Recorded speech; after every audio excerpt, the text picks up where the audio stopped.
have seen our president is right now one of the most traveled presidents in the world. I wonder why our deal with Haiti was not signed in Haiti.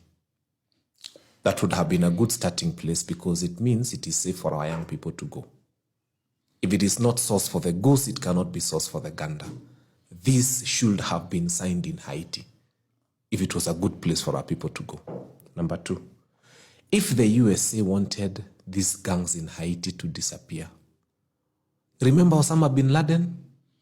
They took Osama alone, and we've never heard of Osama again, and they buried him at sea. Who is barbecue? Who is barbecue? Who is barbecue for the US? So when you think about the Americans telling you they are giving you 14 billion to go into Haiti, whereas they know if they wanted barbecue, they would barbecue him. Right from the They've source. gotten Osama. Listen. No. I did not interrupt you. Let him finish. Let's continue. Now, the first place is... No. Yes, today, let me on a note. Train of thought. This place that you are calling Haiti is the size of Isiolo. It's 27,000 kilometers square. Isiolo is 25,000 kilometers square.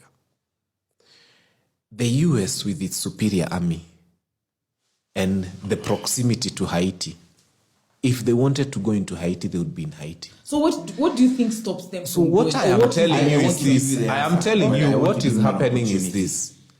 We as Kenyans are being put into a fight that does not belong to us.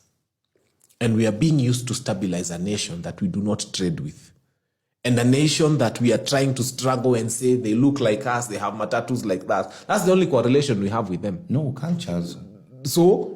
What do you mean so? They are Africans, we have, they are our brothers. No. That is not a good reason for us to take our young men there. Number 3, our police to people ratio is horribly wanting.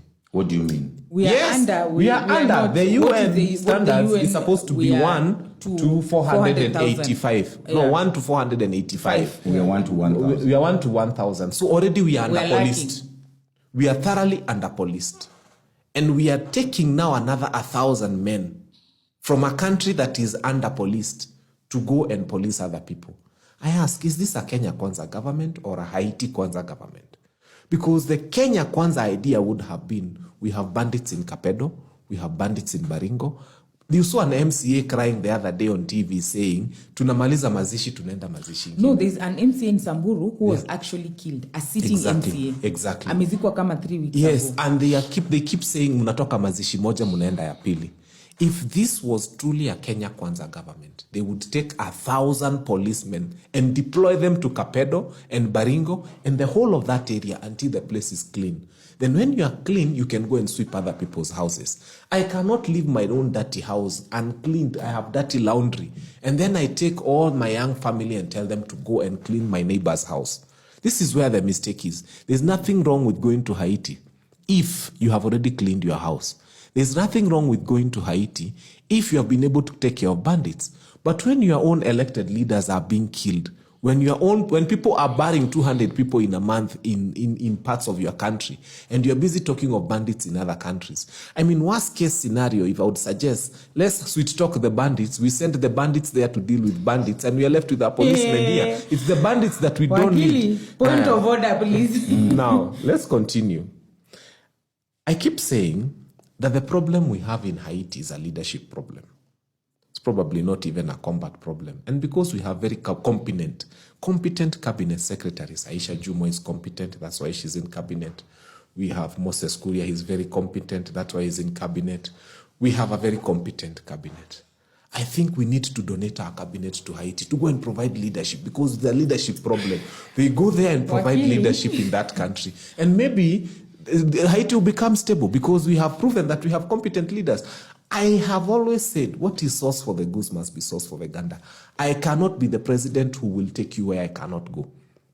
I cannot be the president who will send you to places I wouldn't go myself. I've told you if Haiti was good, the deal to secure Haiti should have been signed in Haiti, not in Kenya. So let us not take our young men where our old men would not go. And I have always said, whenever there is a conference happening anywhere in the world, I will tell you, you always hear, hey, government people are fighting to go there for that conference. You sometimes even hear stories of them This carrying guy their is not- girlfriends. he's mocking the Haitian No. people. And that is not moral. Right now, That there's is a not Haiti moral. issue Honestly, going on. this is How many immoral. people are fighting to It's go there? immoral. No. It's not immoral. Let me tell you. No, I won't allow you. Let me tell you. It's my chance. Let me tell you. You're taking too We long. cannot have a situation where you are comfortable choosing, you're in government.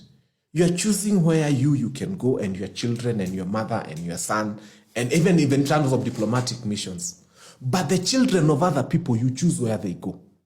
If it is a good place, let it be the kind of place that some of our cabinet secretaries, the way they carry the flag to Olympics, would accompany our policemen and go and flag them down there. We cannot have a situation where we are choosing as government and saying that because this place is beautiful for some people, it is not good for some of us. Madam It Chair. has to be good for all or bad for all.